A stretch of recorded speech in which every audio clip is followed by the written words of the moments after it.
আসসালামু আলাইকুম। ছাদ বাগানের নতুন একটি ভিডিওতে সবাইকে স্বাগতম। আজকে আমি ছাদ বাগানের মরিচ গাছ থেকে কিছু পাকা মরিচ তুলে নিব।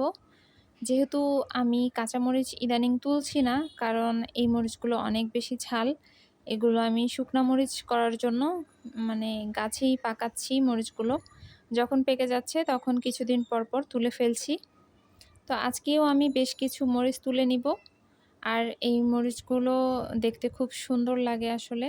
আমার ছাদ বাগানে প্রায় ৩-৪ রকমের মরিচের জাত আছে।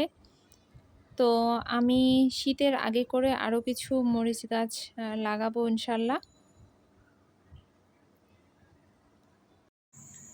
অতিরিক্ত বৃষ্টি এবং টানা বৃষ্টির কারণে আমার কিছু মরিচ গাছ অলরেডি মারা গেছে। তো আমি আবার লাগাবো আশা করছি সামনে। তো আজ এখানেই শেষ করছি। নতুন আবারও কোনো ভিডিও নিয়ে ইনশাল্লাহ হাজির হব।